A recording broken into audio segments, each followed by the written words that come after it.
जय हिंद। 7 क्लास का मैथ हमारा चल रहा था एनसीईआरटी। आज हमारा प्रश्नावली 4.1 को शुरू कर रहे हैं, जिसमें हमारा चैप्टर का नाम है सरल समीकरण। चलिए हम सबसे पहले समीकरण को जानने से पहले हम चर शब्द को जान लेते हैं कि चर क्या होता है, जो हमारे सारे समीकरण में यूज होता है। कह रहा है कि ऐसी कोई चीज जिसका मान बदला जा सकता है, यह निश्चित एवं स्थिर नहीं होता है, यह चर कहलाता है। तो ये हमारा चर का परिभाषा है, क्योंकि समीकरण लिखने में हमें चर की आवश्यकता होती है, इसलिए हम चर का पहले डेफिनेशन जान लेते हैं कि चर होता क्या है। तो इसमें बोल रहा है कि ऐसी कोई चीज जिसका मान बदला जा सके, यह निश्चित एवं स्थिर नहीं होती है, यह क्या कहलाती है? चर कहलाती है। तो देखिए, चर सिंपल सी बात होती है, हम ए से जेड तक कोई भी ABCD रख सकते हैं, उसे हम चर कहते हैं। और इसे आप इसका मान बदल सकते हैं, ए के जगह पर कुछ भी रख सकते हैं अपनी मर्जी से संख्या को।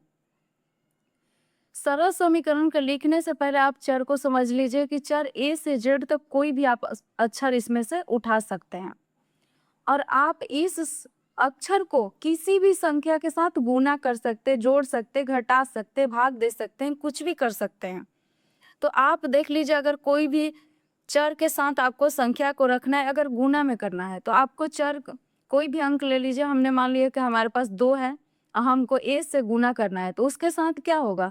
ए को 2 से गुना करेंगे ना, हमारा 2 आ जाएगा। मान लीजिए कि आपके पास कोई संख्या 5 है, आपको बी से गुना करना है, तो आप उसे 5b लिखेंगे। काहे कि आप बी के जगह पर कोई भी संख्या रख सकते हैं, यहाँ ए के जगह पर कोई भी संख्या रख सकते हैं। और सिंपल से तरीका होता है समीकरण लिखने के लिए कि आप कोई भी संख्या मान लीजिए कि आपके पास में मान लीजिए कि 3 है। मान लीजिए आपके पास, आप कोई संख्या मान लिए कि हमारे पास कोई संख्या 3 है, इसको आपको समीकरण लिखना है, तो इसके साथ आप ए लगा दीजिए, या फिर कोई भी संख्या आप लगा लीजिए, या फिर उसके साथ घटाइए या जोड़ सकते हैं, कोई भी संख्या आप लगा सकते हैं। देखिए, समीकरण का मतलब होता है कि आप मान लीजिए कि कोई संख्या आपको सोचने के लिए बोला गया, और आप उसके बाद हमने कहा है आपसे कि उसमें 5 जोड़ लीजिए। तो हम नहीं जानते हैं कि आप कौन सा संख्या को लिए हैं, माने हैं आप। तो हम मान लेते हैं कि हाँ, जो आपने संख्या सोचा है उसको हम मान लेते हैं कि वो संख्या बी है हमारा, जो आपने सोचा है। उसमें हमने कहा कि आप उसमें 5 को ऐड कर लीजिए, तो आप उसमें 5 को जोड़ लीजिए। तो ये भी हमारा एक सिंपल सी समीकरण बन के आ गया, ये भी हमारा समीकरण होगा। और मान लीजिए आपके पास, आप मान रहे हैं कि कोई भी संख्या हमने आपको सोचने के लिए कहा, तो आप मान लिए कि आप कोई संख्या सोचे, हमको नहीं बताया कि कौन सा संख्या आप सोचे हैं। फिर हमने आपको कहा कि उस संख्या में 3 से गुना कर लीजिए, और फिर उसमें 5 ऐड कर लीजिए। तो मान लीजिए कि हमको नहीं पता है कि आप क्या सोचे, तो हमने मान लिया कि आपने संख्या कोई सोचा। मान लीजिए कि हमने संख्या आपको कहा कि x सोचिए, तो अब तो हमने उस संख्या को x मान लिया, और हमने कहा कि आप उसमें 3 से गुना कर लीजिए, तो हमने 3 से गुना कर लिया। उसके बाद हम आपको कहे कि उस संख्या में क्या करिए कि 5 को जोड़ दीजिए, तो ये आपने 5 को उस संख्या में जोड़ लिया, तो ये हमारा बन के क्या आ गया? समीकरण। समीकरण वही होता है, इसमें आप x के मान, ये मतलब ए से जेड तक चर रख सकते हैं, और इसके जगह पर आप कोई संख्या को रख सकते हैं, जिससे हमारा बन करके समीकरण आता है। तो आप सिंपल सी कोई संख्या सोच लीजिए, आप किसी को ना बताए तो संख्या मान लेता है इंसान की। ये संख्या मान लीजिए कि हमने x सोचा था, उसमें आपने कहा कि इतने से गुना कर लीजिए, उसमें इतना जोड़ दीजिए, या फिर उसमें से कोई संख्या घटाइए, तो हम आसानी से कोई भी संख्या रख लेते हैं, उसमें जोड़ देते हैं या घटा सकते हैं। अब ये जो है ये फिक्स नहीं होता है, जो भी आपने XYZ रखा है ये फिक्स नहीं है, आप इसके जगह पर कोई भी संख्या को रख सकते हैं। ये होता है हमारा सरल समीकरण को लिखने का तरीका। आप कई तरह से इसे अच्छे से लिख सकते हैं। और गुना करने के लिए हमने बताया कि आप आसानी से गुना करिए। आपने कोई भी चर मान लीजिए, आपके पास x है, y है, z है, कुछ भी, उसमें आप आराम से गुना कर सकते हैं किसी भी संख्या को रख करके। ये होता है हमारा सरल समीकरण लिखने का तरीका। आगे हम समझ लेते। कह रहा है कि हमारा क्वेश्चन है, कह रहे जांच कीजिए कि कोष्ठों में दिए हुए मान दिए गए संगत समीकरणों के हल है या नहीं। मतलब जो भी आपको कोष्ठ में दिया हुआ है, तो आप कोष्ठ में देख लीजिए, यहाँ पर n का मान 1 दिया हुआ है।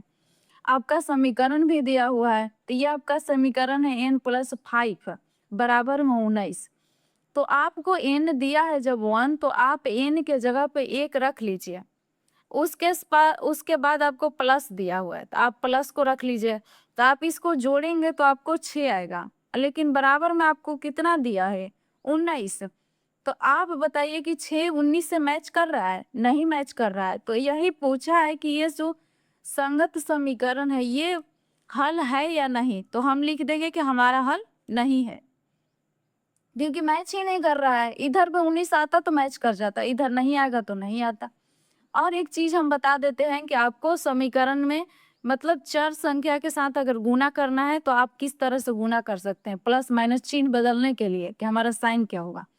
तो देख लीजिए, अगर प्लस को हम गुना कर रहे हैं प्लस के साथ, मतलब दो संख्या हमारे, मान लीजिए कि दो संख्या है, 2 है, इसे हम गुना कर लेते हैं, मान लीजिए कि 3 के साथ गुना करना है, तो ये हमारी संख्या दोनों प्लस में है। तो देखिए हमारा आंसर भी इसका प्लस में ही आएगा, 3 दूनी के 6 हमारा आंसर बन के आ जाएगा। उसी तरह हमने मान लीजिए कि एक संख्या हमारी कोई प्लस में है, लेकिन दूसरी संख्या हमने माइनस में रखा है। मान लीजिए कि हमारे पास प्लस में कोई संख्या है, मान लीजिए कि 2 है, उसको हम गुना कर रहे हैं, किसके साथ गुना कर रहे हैं? मान लीजिए कि -1 के साथ गुना कर रहे हैं, माइनस में हम 1 के साथ गुना कर रहे हैं, तो हमारा आंसर कितना बन के आएगा? तो देखिए -2 आएगा, क्योंकि हमारा सिंपल सी ये रूल होता है। देख लीजिए कि अगर प्लस को माइनस के साथ गुना करेंगे तो हमारा आंसर माइनस में आएगा। अगर और देख लीजिए आगे, अगर माइनस को माइनस के साथ गुना करेंगे तो हमारा प्लस आएगा। और इसी तरह से अगर माइनस है उसको प्लस के साथ गुना करेंगे तो हमारा माइनस आएगा।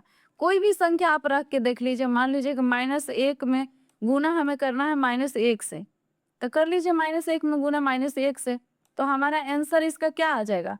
हमारा माइनस से माइनस खत्म हो जाएगा और हमारा आंसर बन के आ जाएगा 1। तो ये हमारा साइन था, जो आपको हमेशा मतलब मदद करेगा गुना करने में, अगर चर के साथ आप गुना कर रहे हैं या नॉर्मल भी कोई संख्या को रख करके गुना कर रहे हैं तो। ये साइन को ध्यान में रखिएगा।